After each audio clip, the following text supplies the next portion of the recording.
Hello मित्रों, welcome to Gujarat biology NEET Q&A। હું છું મનીષ મેવાડા।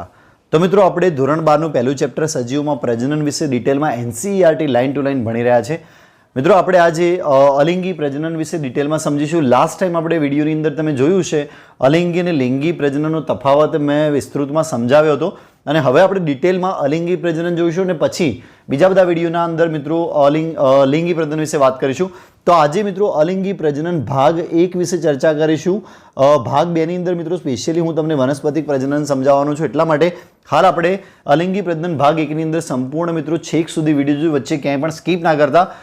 મારા બીજા ચેપ્ટરના પણ વિડીયો મિત્રો અહીંયા NCERT line to line available છે અને બીજા મિત્રો જે બાકી છે એ પણ હું અહીંયા અપલોડ કરવાનો છું। સાથે સાથે બોર્ડ ઉપર એકદમ neat detail concept video extra માહિતી સાથે મિત્રો ગુજરાત બાજુ નીટ પ્લસ ઉપર મુકાય છે, તો એ ચેનલ પણ મારી સબસ્ક્રાઇબ કરી દેવી મિત્રો। ત્યાં પણ તમને ડિટેલમાં કોન્સેપ્ટ માહિતી મળશે અને અહીંયા મિત્રો NCERT line to line plus NEET concept અહીંયા પણ તમને 100% બધી જ માહિતી એક એક વર્ડની મળવાની છે। તો મિત્રો જો તમે મારી ચેનલ પર નવા હો તો અત્યારે સબસ્ક્રાઇબ કરી દો અને બાજુમાં જે બેલ બટન છે એને ક્લિક કરજો, જેથી જ્યારે પણ હું અહીંયા વિડીયો મૂકું છું ત્યારે તમને તરત જ અપડેટ મળે અને તમે નીટ માટે અપડેટ થતા રહો। તો મિત્રો જો અલિંગી પ્રજનનની વાત કરીએ હવે, એટલે કે એસેક્સ્યુઅલ રિપ્રોડક્શનની વાત કરીએ, લાઇન ટુ લાઇન સમજીશું મિત્રો। તો જો આ પદ્ધતિમાં એક પિતૃ સંતતિ સર્જવાની ક્ષમતા ધરાવે છે। આ પદ્ધતિમાં મિત્રો શું થાય છે, મેં તમને પ્રીવિયસ લેક્ચરની અંદર સમજાવ્યું હતું કે એક પિતૃમાંથી સંતતિ સર્જાય છે, આમાં બે પિતૃની જરૂર હોતી નથી। તો અહીંયા આ પદ્ધતિમાં એક પિતૃ સંતતિ સર્જવાની ક્ષમતા ધરાવે છે, મતલબ એની પાસે આ એક પિતૃ પાસે એબિલિટી છે, ક્ષમતા છે કે જે સંતતિ પેદા કરી શકે છે અને આના પરિણામે જે સર્જાતી નવી સંતતિ હોય એકબીજાના જેવી જ નહીં પરંતુ તેમના પિતૃની આબેહૂબ પ્રતિકૃતિ હોય છે। એટલે કે મિત્રો અલિંગી પ્રજનન થાય છે, અહીંયા ઓબ્વિયસલી અલિંગી પ્રજનન થશે તો પિતૃના જેવી જ સંતતિ પેદા થશે, એટલે જેવી જ એટલે કે પ્રતિકૃતિ, કોપી ટુ કોપી મિત્રો। દાખલા તરીકે હું એક નિશાનથી દોરું છું મિત્રો, તો આ રીતે સંતતિ સેમ ટુ સેમ પેદા થશે મિત્રો, પ્રતિકૃતિ થશે, જીનેટિક લેવલે અને સ્વરૂપલક્ષી પણ લક્ષણો સેમ હશે મિત્રો। પણ જો લિંગી પ્રજનન થાય તો એના જેવી સંતતિ પેદા થાય, નહીં કે સેમ ટુ સેમ કોપી આબેહૂબ પેદા થાય નહીં મિત્રો લિંગી પ્રજનન હોય તો, કારણ કે અંદર વેરાયટી આવે। પણ અહીંયા વાત કરું છું સ્પેશિયલી અલિંગી પ્રજનનની વાત કરું છું, તો અલિંગી પ્રજનનની અંદર કોપી ટુ કોપી એટલે કે મિત્રો આબેહૂબ પ્રતિકૃતિ સંતતિ સર્જાશે સેમ ટુ સેમ। શું આ સંતતિઓ જનીન દ્રષ્ટિએ સમાન કે ભિન્ન હોય છે? તો મિત્રો યસ, સમાન હશે। જનીન દ્રષ્ટિ કેવી હશે? સમાન હશે, કારણ કે એના જ ભાગમાંથી સંતતિ બનવાની છે, તો સમાન હશે મિત્રો। તો આમ બાહ્યાકાર અને જનનિક રીતે સમાન સજીવો માટે શબ્દ વપરાય છે જનીનિક પ્રતિકૃતિ। એટલે કે આ જે પિતૃ છે અને પિતૃમાંથી જે સંતતિ સર્જાય છે, આ સંતતિ છે એ સંતતિ જનનિક દ્રષ્ટિએ સમાન હશે અને આના માટે શબ્દ વાપરવો તો વાપરી શકાય મિત્રો જનનિક પ્રતિકૃતિ। એટલે કે એનું જે DNA છે સેમ ટુ સેમ એની અંદર લક્ષણો જે પિતૃમાં થાય છે લક્ષણો બાળકમાં પણ આવ્યા છે, કારણ કે અલિંગી પ્રજનન થયું છે, બીજા પિતૃની જરૂર પડી નથી, એટલા માટે મિત્રો જે સંતતિ સર્જાય છે આબેહૂબ હશે, સેમ ટુ સેમ હશે। ઓકે, એટલે કે પ્રતિકૃતિ હશે। ઓકે, તો હવે જોઈએ મિત્રો કેટલાક ઉદાહરણ આપણે જોઈએ, આકૃતિઓ આપી છે, આકૃતિને પણ સમજીશું। તો અહીંયા જો ચાલો આપણે જુદા જુદા સજીવ સમૂહમાં વ્યાપક રીતે જોવા મળતું અલિંગી પ્રજનન કેવી રીતે થાય છે તે જોઈએ। આપણે અલગ અલગ સજીવોમાં અલિંગી પ્રજનન કેવી રીતે થાય છે એના વિશે માહિતી મેળવીએ। તો અહીંયા જુઓ, અલિંગી પ્રજનન એક કોષીય સજીવોમાં સામાન્ય હોય છે। સામાન્ય આદિકોષ કેન્દ્રીય કોષો હોય છે। મોસ્ટ ઓફ પ્રોટિસ્ટા અને મોનેરાના જે સભ્યો છે એ બધા સિમ્પલ એટલે કે સરળ સભ્યો છે, એક કોષીય સજીવો છે અને સરળ કક્ષાનું આયોજન ધરાવતા હોય, એટલે કે સિમ્પલ એક આયોજન ધરાવતા હશે। વનસ્પતિઓ તેમજ પ્રાણીઓમાં સામાન્ય છે। પ્રોટિસ્ટા અને મોનેરામાં સજીવ કે પિતૃકોષ સમવિભાજનથી વિભાજન પામી બે કોષો સર્જે છે જે નવા સજીવ તરીકે વર્તે છે। આમ સજીવોમાં કોષ વિભાજન પોતે પ્રજનનનો પ્રકાર છે। એટલે કે મિત્રો જો એક બેક્ટેરિયા છે, બેક્ટેરિયામાંથી બે બેક્ટેરિયા બને વિભાજન પામીને, કોષ વિભાજન પામીને, રાઈટ, આ સિમ્પલ કક્ષાના પ્રાણીઓ આવું કરે છે, મતલબ સજીવો આવું કરે છે। બેક્ટેરિયા દાખલા તરીકે હું તમને કહી દઉં, મોનેરા સભ્યો, પ્રોટિસ્ટાના સભ્યો છે અમુક કે જે એક કોષીય છે, જે સીધા જ વિભાજન પામશે, ઝડપી વિભાજન પામશે અને એની અંદર કોઈ લોંગ તબક્કાઓ નહીં ચાલે મિત્રો। હું દ્વિભાજનથી એને અલગ પાડીશ એટલા માટે હું તમને સમજાવું છું કે કોષ વિભાજનમાં સિમ્પલી પ્રક્રિયા થશે કે કોષ પોતે વિભાજન પામે છે, પોતે જ એક અલિંગીનો પ્રજનનનો પ્રકાર છે। તો આપણે પહેલું જે પ્રકાર આપણે વાત કરીશું અલિંગી પ્રજનનના બધા જ હું પ્રકાર લખીશ, તો અહીં આપણે પહેલો પ્રકારની વાત કરીશું કોષ વિભાજન, જેમાં સિમ્પલી સરળ કક્ષાના જે સજીવો હોય છે એ સરળ કક્ષાના સજીવો એકમાંથી બે થઈ જાય છે, વિભાજન પામી જાય છે, સિમ્પલ। ઓકે, ઘણા એકકોષી સજીવો દ્વિભાજન દ્વારા પ્રજનન કરે છે, જેમાં કોષો બે અર્ધ ભાગમાં વિભાજિત થાય છે અને દરેક ભાગ ઝડપી વૃદ્ધિ પામી પુખ્ત બને છે। દાખલા તરીકે અમીબા પેરામિસિયમ. અહીંયા તમે જોઈ શકો છો બી નંબરની આકૃતિ કે અહીંયા અમીબાની અંદર શું થાય છે મિત્રો, કેટલાક તબક્કા થાય છે પહેલાં અને લોંગ પ્રોસેસ ચાલે છે કોષ વિભાજનમાં. મિત્રો એવું થતું નથી, કોષ વિભાજન ઝડપી હોય છે દ્વિભાજન કરતાં. દ્વિભાજનમાં મિત્રો કેટલાક પ્રોસેસ થાય છે, તબક્કા થાય છે. દાખલા તરીકે અહીંયા તમે જોઈ શકો કે અહીંયા જે કોષ કેન્દ્ર છે એ કોષ કેન્દ્ર મિત્રો સરસ રીતે ડિવાઈડ થાય છે અને પછી મિત્રો કોષ રસ વિભાજન થાય છે અને અંતે મિત્રો 2 બાળકોષ સર્જાય છે. આમ લોંગ સમયની સપોઝ પેરામિસિયમની વાત કરીએ તો પેરામિસિયમમાં પણ મિત્રો ઘણી બધી પ્રક્રિયા થશે. એમાં 2 કોષ કેન્દ્રો હોય છે તો બંને કોષ કેન્દ્રોનું ડિવિઝન થશે અને ધીમે ધીમે સ્ટેપ બાય સ્ટેપ પ્રોસેસ થશે અને પછી એકમાંથી 2 પેરામિસિયમ બની જશે. તો અહીંયા તમે જોઈ શકો છો કે અમીબા અને પેરામિસિયમમાં એકમાંથી 2 સજીવો સર્જાય છે. તો બીજો પ્રકાર આપણે જોઈએ કે દ્વિભાજન. દ્વિભાજનમાં એકચ્યુઅલી મિત્રો હું તમને ડિટેલમાં વાત કરું, દ્વિભાજન અહીંયા લખી કાઢીએ આપણે. દ્વિભાજન બીજો પ્રકાર છે.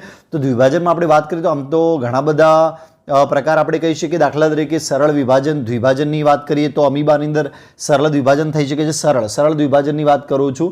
જો 3 પ્રકાર હું તમને કહીશ, થોડુંક એક્સ્ટ્રા જોઈએ તો અમીબાની અંદર સરળ દ્વિભાજન થઈ શકે છે. સિમ્પલી સરળ દ્વિભાજન થઈ છે. આડું વિભાજન એટલે કે આડું દ્વિભાજન. પેરામિસિયમમાં આડું દ્વિભાજન થશે, પેરામિસિયમ.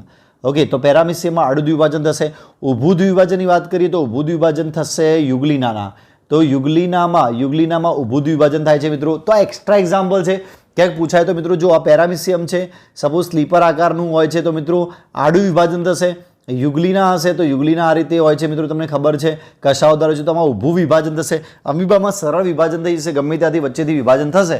તો આ રીતે 3 પ્રકારે દ્વિભાજન જોવા મળી શકે છે. ભલે ચોપડીમાં ના આપ્યું હોય પણ તમારે યાદ રાખવાનું, સિમ્પલ લાઇન છે, કશું જ આમાં ડિટેલમાં ટેન્શન લેવાની વાત નથી મિત્રો. એકદમ સરળ લાઇન લખેલી છે, તમને એકદમ ઇઝીલી આવડી જશે. એક્ઝામ્પલ યાદ રાખજો. દ્વિભાજનમાં અહીંયા એક્ઝામ્પલ આપે છે અમીબા અને પેરામિસિયમ, પણ મેં પ્રકારમાં તમને સમજાયા. સરળમાં અમીબા અને આડું તો પેરામિસિયમ, ઊભું તો યુગ્લિના. એકદમ સિમ્પલ છે. ચાલો સરસ. બીજું મિત્રો જોઈએ ઈસ્ટની અંદર વાત કરીએ તો ઈસ્ટમાં વિભાજન અસમાન હોય છે અને નાની કલિકાઓ સર્જે છે. અહીંયા તમે જોઈ શકો છો ઈસ્ટની અંદર ઉપર આપ્યું છે ઈસ્ટમાં કલિકા સર્જે. જો અમીબામાં દ્વિભાજન સમજી ચૂક્યા આપણે. તો આ ઈસ્ટ છે, ઈસ્ટની અંદર મિત્રો શું સર્જાય છે, જો આ કલિકા સર્જાય છે કે 2 ઈસ્ટ વિભાજન પામે છે. તો એમાં એક આ નાનો ભાગ છે અને આ ભાગ મિત્રો કેવો છે, મોટો ભાગ છે. તો અહીંયા જો અસમાન વિભાજન થાય છે, રાઈટ. વિભાજન કેવું થાય છે, અસમાન થાય છે અને નાની કલિકાઓ સર્જે છે. આના ઉપર બળ સર્જાય છે. બળ એટલે કે કલિકા સર્જાય છે અને છેવટે આ કલિકાઓ છૂટી પડે, રાઈટ. તો અહીંયા લખ્યું છે કે જે પ્રારંભમાં પિતૃકોષ સાથે જોડાયેલો હોય છે અને આ કલિકાઓ છેવટે છૂટી પડી અને નવી ઈસ્ટ તરીકે પુખ્ત બને છે. એટલે કે આ કલિકાઓ છે છૂટી પડશે અને આ કલિકામાંથી મિત્રો નવી ઈસ્ટ બનશે આ રીતે, રાઈટ. તો આ રીતે ઈસ્ટની અંદર કલિકા સર્જન જોવા મળશે, જેને બડિંગ આપણે ઇંગ્લિશમાં બડિંગ કહીશું, રાઈટ. આમ કલિકાઓ સર્જન કહીશું, કલિકા સર્જન. તો ત્રીજો પ્રકાર આપણે અહીંયા લખી કલિકા સર્જન, રાઈટ. કલિકા સર્જન. તો આ બધા મિત્રો પ્રકાર કહું છું, ચોપડીની લાઇન ટુ લાઇન સમજીએ છીએ આપણે. અલિંગી પ્રજનનના પ્રકાર કેવી રીતે થાય છે એના વિશે વાત કરીએ છીએ. નેક્સ્ટ વાત કરીએ અહીંયા લખ્યું છે અલિંગી પ્રજનનની બીજી રચનાઓની વાત કરીએ તો અહીંયા જો કે પ્રતિકૂળ સંજોગોમાં અમીબા પોતાના ખોટા પગને પાછા ખેંચી લે છે અને પોતાની આસપાસ મજબૂત ત્રિસ્તરીય આવરણ કે કોષ્ઠનો સ્ત્રાવ કરે છે. આ ક્રિયાને કોષ્ઠન કહેવામાં આવે છે. હવે અમીબા છે, સપોઝ અમીબાના ખોટા પગ હોય છે આ રીતે મિત્રો. તમે જુઓ કે સપોઝ માની લો કે અમીબા છે, એટલે અમીબાના મિત્રો ખોટા પગ છે. તમને ખબર છે અમીબા કેવી રીતે પ્રચલન કરતું હોય છે. ખોટા પગના દ્વારા અન્ન ખોરાક મેળવવા માટે પણ એનો ઉપયોગ થાય છે. તો ખોટા પગ એકચ્યુઅલી એટલા માટે હોય છે કારણ કે ખોરાક પકડવા માટે કામના હોય છે મિત્રો, અને એનાથી પ્રચલન પણ ધીમે ધીમે કરે છે. કોષ રસ છે એ કોષ રસ આગળ ગતિ કર્યા કરે અને અમીબા છે સપોઝ અહીંયા આવે તો એનો શેપ આ રીતે બદલાય અને ખોટા પગ આ રીતે આગળ મિત્રો જયા કરે. તો એકચ્યુઅલી અમીબાની અંદર જે ખોટા પગ હોય છે એ પ્રતિકૂળ સંજોગો એટલે એને યોગ્ય ના હોય એવા સંજોગો, રાઈટ. એવા સંજોગોમાં એને એવું લાગે છે કે ભાઈ હવે આપણું જીવન અસ્તિત્વમાં મતલબ જોખમમાં છે. તો એવી સ્થિતિ પ્રતિકૂળ સંજોગોની અંદર શું કરે છે, આ અમીબા પોતાના જે ખોટા પગ છે, સપોઝ આ ખોટા પગ છે, રાઈટ. અહીંયા મેં બતાડ્યું, ફરીથી ડ્રો કરું જેથી તમને વ્યવસ્થિત આકૃતિ થોડી ડ્રો કરીએ, આપણે સમજી લઈએ કે સપોઝ ઉપર જ જોઈએ કે અમીબાની આકૃતિ આપી છે. તો અહીંયા તમે જુઓ કે આકૃતિમાં આ જે છે એ ખોટા પગ છે મિત્રો. અહીંયા હું તમને બતાડું છું ખોટા પગ, રાઈટ. 1 2 3 4 આ રીતે મિત્રો ખોટા પગ છે. તો એ ખોટા પગ શું કરે છે મિત્રો, પ્રતિકૂળ પરિસ્થિતિમાં પોતાની આસપાસ મજબૂત ત્રિસ્તરીય આવરણ કે કોષ્ઠનો સ્ત્રાવ કરે છે. એટલે કે મિત્રો 3 સ્તરીય એક આવરણ, મજબૂત આવરણ બનાવી દેશે. આ રીતે જુઓ મિત્રો, આ 3 સ્તરીય આવરણ બનાવી દેશે. કોણ મિત્રો, અમીબા પ્રતિકૂળ પરિસ્થિતિમાં આવું કરશે, રાઈટ. 3 સ્તરીય આવરણ બનાવી દેશે અને આ ક્રિયાને શું કહેવામાં આવે છે, કોષ્ઠન કહેવામાં આવે છે. યાદ રાખજો, આ ક્રિયાને શું કહીશું, કોષ્ઠન કહીશું, કોષ્ઠન. અને આ જે લેયર છે એ લેયરને શું કહીશું મિત્રો? કોષ્ટ કહીશું. આ જે આવરણ છે આવરણને કોષ્ટ કહીશું ને આ પ્રક્રિયાને શું કહીશું મિત્રો? કોષ્ટક કહીશું. અહીંયા હું લખું છું બધું મિત્રો પ્રક્રિયા. ઓકે, જ્યારે અનુકૂળ પરિસ્થિતિ પ્રાપ્ત થાય ત્યારે કોષ્ટન પામેલા અમીબા બહુભાજન પામે છે. અહીંયા જો મિત્રો અમીબાનું કોષ કેન્દ્ર હશે, એ કોષ કેન્દ્ર શું કરશે? જ્યારે અનુકૂળ પરિસ્થિતિ આવશે ત્યારે 1 માંથી 2, 2 માંથી 4 આ રીતે મિત્રો ઘણા બધા કોષ કેન્દ્રો નિર્માણ કરશે, બહુભાજન પામે છે. અને બહુભાજન કહીશું, પહેલામાં મિત્રો દ્વિભાજન હતું, અહીંયા બહુભાજન છે. પણ અહીંયા બહુભાજન મિત્રો બીજાણુ દ્વારા થાય છે આપણે જોઈએ. અને ઘણા સૂક્ષ્મ અમીબા કે કુટપાદી બીજાણુ સર્જે છે.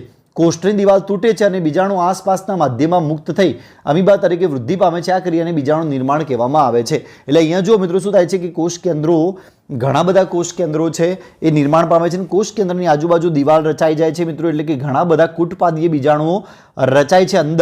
અંદર મિત્રો અહીંયા લખ્યું છે ક્લિયરલી કે કુટપાદીય બીજાણુ સર્જે છે. તો અહીંયા ઘણા બધા બીજાણુ સર્જાય છે. છેવટે મિત્રો દિવાલ તૂટી જાય, આ દિવાલ તૂટી જશે એટલે મિત્રો આ બધા બીજાણુઓ એ બહાર આવશે અને આ બધા જ હવે જે નાના અમીબા તરીકે વર્ત્યા હતા હવે મોટા અમીબા તરીકે એટલે કે વિકાસ થશે અને એ અમીબા તરીકે વર્તશે.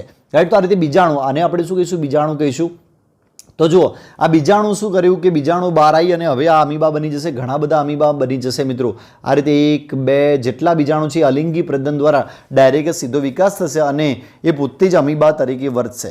Right, clear? તો ફરીથી કહું છું, પ્રતિકૂળ પરિસ્થિતિ હોય એટલે મિત્રો એની અનુકૂળ ના હોય એવી પરિસ્થિતિ પ્રતિકૂળ કહેવાય. રાઈટ, કોઈ પણ સજીવ છે મિત્રો એ સામાન્ય એનું પ્રજનન કરતું હોય પણ એવી પરિસ્થિતિ આવે તો એને મજબૂર થવું પડે કે જે કોઈ બીજી પ્રક્રિયા એ પોતે વિકસાવી લે. રાઈટ, તો એવી રીતે અમીબા છે એ પોતે જ પ્રતિકૂળ પરિસ્થિતિમાં શું કરે છે? કોષ્ટન કરે છે. પેલા પગ છે એનું એક આવરણ બનાવી દે છે, એમાંથી સિક્રેશન થાય છે, લેયર્સના 3 લેયરનું આવરણ બની જાય છે અને આવરણ મજબૂત હોય છે અને એની અંદર મિત્રો બીજાણુ નિર્માણ થાય છે અનુકૂળ પરિસ્થિતિમાં. અને આ બીજાણુ તૂટી અને બહાર આવશે એટલે મિત્રો શું બનશે? નવા અમીબા તરીકે વર્તશે. આ પદ્ધતિને, આ ક્રિયાને બીજાણુ નિર્માણ, સ્પોર્યુલેશન કહેવામાં આવે છે. તો પરીક્ષામાં પૂછાય મિત્રો કે બહુભાજન સમજાવો તો પણ તમારે આ લખવાનું છે 2 માર્ક્સની અંદર. અને બીજાણુ સર્જન, બીજાણુ નિર્માણ દ્વારા અથવા અમીબામાં બીજાણુ નિર્માણ સમજાવો તો પણ તમારે આ જ પ્રશ્ન લખવાનો રહેશે. રાઈટ, તો આ બીજાણુની વાત કરી છે મિત્રો, આ પ્રકારની વાત કરી છે. જુઓ અહીંયા મેં કોષ વિભાજન, દ્વિભાજન, કલિકા સર્જન અને ચોથો પ્રકાર હું લખીશ મિત્રો બહુભાજન. રાઈટ, બહુભાજન અથવા આપણે બહુભાજન સિવાય આપણે અહીંયા લખશું મહત્વનું કે બીજાણુ નિર્માણ. રાઈટ, બીજાણુ નિર્માણ. રાઈટ, અહીંયા બહુભાજન કાઢી નાખીએ છીએ, બીજાણુ નિર્માણ પ્રકાર તરીકે લખશું. રાઈટ, જેથી અંદર બીજા બધા એક્ઝામ્પલ પણ હું ઇન્ક્લુડ કરી શકું. તો બીજાણુ નિર્માણમાં આપણે અમીબા તરીકે હાલ લખી શકીએ. અમીબાની અંદર અલિંગી પ્રજનન થાય છે બીજાણુ નિર્માણથી.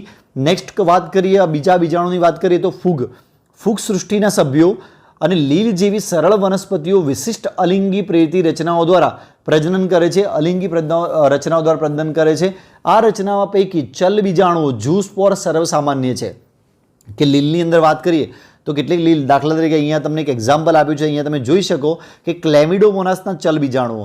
તો અહીંયા જો ક્લેમિડોમોનાસ લીલ છે એની અંદર આવા બીજાણુઓ જોવા મળે છે. આ બીજાણુ ભવિષ્યમાં મિત્રો એ શું કરશે? મોટા વિકાસ થઈ અને ડાયરેક્ટ શું બની જશે મિત્રો? લીલ બની જશે.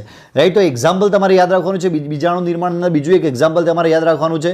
જો મેં અહીંયા લખ્યું છે બીજાણુ નિર્માણમાં અમીબા તો લખી દીધું, બીજું તમારે લીલમાં તમારે યાદ રાખવાનું છે મિત્રો. અહીંયા જે તમારે એક્ઝામ્પલ આપ્યું છે ક્લેમિડોમોનાસ. રાઈટ, તો ક્લેમિડોમોનાસ આ પણ એક એક્ઝામ્પલ છે લીલ માટે. લીલમાં ક્લેમિડોમોનાસ એક્ઝામ્પલ છે અને એમાં મિત્રો ચલ બીજાણુઓ જોવા મળે છે. ચલ બીજાણુઓ. રાઈટ, ઝૂસ્પોર તમને જોવા મળશે. રાઈટ, અને ઝૂસ્પોર ડાયરેક્ટ વિકાસ પામી અને શું બની જશે મિત્રો? તો નવું આ લીલ બની જશે. ઓકે, એવી રીતે વાત કરીએ કે સૂક્ષ્મદર્શિત ચલિત રચના છે.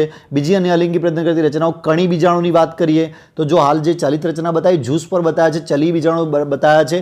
હવે બીજી રચનાની વાત કરીએ, ફૂગની અંદર વાત કરીએ તો અલિંગી પ્રજનન કરતી રચનાઓ કણી બીજાણુ. ઉદાહરણ તરીકે પેનિસિલિયમ. તો અહીંયા તમે જોઈ શકો છો, અહીંયા પણ પેનિસિલિયમની આકૃતિ આપી છે. B નંબરની તમે આકૃતિ જોજો મિત્રો, વેરી મોસ્ટ ઇમ્પોર્ટન્ટ છે કે પેનિસિલિયમના કણી બીજાણુ. અહીંયા તમે જો ઉપરની સાઈડ ફ્રેગમેન્ટમાં નાના બહારની સાઈડ એક બીજાણુ ઉત્પન્ન થાય છે. ઘણા બધા બીજાણુ ઉત્પન્ન થાય છે બહારની સાઈડ. રાઈટ, અહીંયા લીલની અંદરની સાઈડ બીજાણુ ઉત્પન્ન થતા, અહીંયા બહારની સાઈડ બીજાણુ ઉત્પન્ન થાય છે. કણીય એટલા માટે કહેવાય છે કે નાના ફ્રેગમેન્ટમાં હોય છે, એટલા માટે મિત્રો કણીય બીજાણુ કહેવામાં આવશે. અને આ બીજાણુ છેવટે છૂટા પડશે અને આ બીજાણુ દાખલા તરીકે પાછળથી પાછી ફૂગ બની જશે. રાઈટ, તો આ રીતે મિત્રો પેનિસિલિયમમાં નિર્માણ થાય છે, ફૂગનું નિર્માણ થાય છે, અલિંગી પ્રજનન થાય છે કણી બીજાણુ દ્વારા. તો અહીંયા તમારે એક્ઝામ્પલ યાદ રાખવાના છે. શાની અંદર? બીજાણુની અંદર મેં કેટલા બધા એક્ઝામ્પલ કીધા મિત્રો કે એક તો અમીબાની અંદર, બીજું લીલમાં ક્લેમિડોમોનાસ ચલી બીજાણું, બીજું તમે ફૂગની અંદર લખી શકો ફૂગમાં શું લખવાનું છે મિત્રો? તો પેનિસિલિયમ એક્ઝામ્પલ યાદ રાખવાનું છે, પરીક્ષામાં પૂછાય પેનિસિલિયમ. અને એમાં કેવા બીજાણુ લખવાના છે? કણીય બીજાણુ, વેરી મોસ્ટ ઇમ્પોર્ટન્ટ કર્ણીય બીજાણુ અથવા કણી બીજાણુ તમે કહી શકો. તો આ બીજાણુ જો કણી બીજાણુ લખ્યું છે મિત્રો, તમારે ચોપડીમાં લખ્યું છે, સેમ ટુ સેમ યાદ રાખવાનું છે, રાઈટ.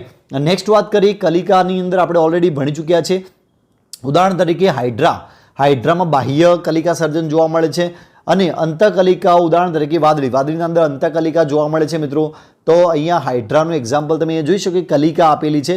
તો હું ફરીથી પ્રકાર તરફ જઈએ. આપણે જે કલિકા સર્જન હતું, તો અહીંયા કલિકા સર્જનમાં આપણે ઈષ્ટ તો લખ્યું જ હતું મિત્રો, સાથે સાથે આપણે અહીંયા હાઇડ્રા પણ લખશું અને આપણે લખશું વાદળી. ઓકે, તો કલિકા સર્જનમાં 3 એક્ઝામ્પલ મહત્વના છે, ઈષ્ટ, હાઇડ્રા અને વાદળી.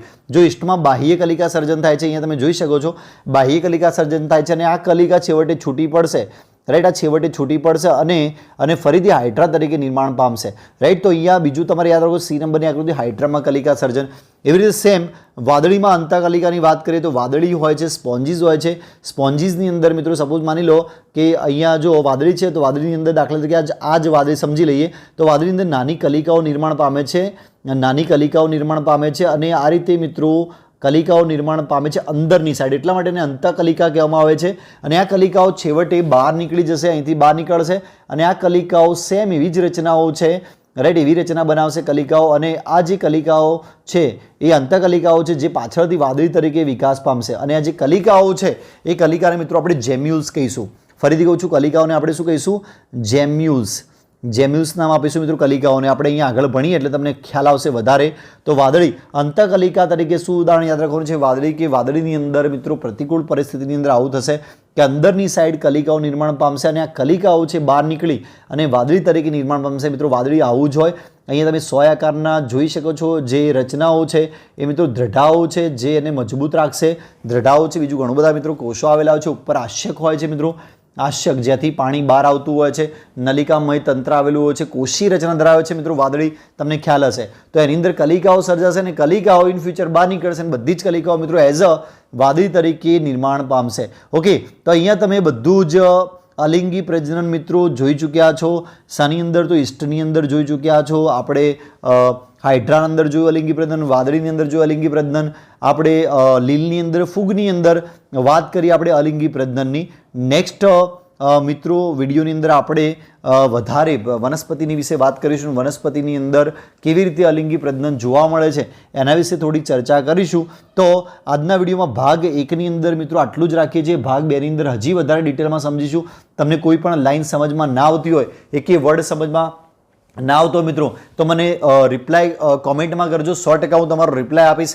એક વસ્તુ તમારો કવર કરવાનો ટ્રાય કરીશ, એક શબ્દ ક્લિયર થઈ જાય એવી બધી જ ટ્રાય કરું છું જેથી તમને દરેક વસ્તુ ક્લિયરલી આવડે. તો આઈ હોપ તમને સમજાઈ ગયું તો લાઈક કરજો, તમારા બધા મિત્રોને શેર કરજો. ત્યાં સુધી આવજો. Thank you so much.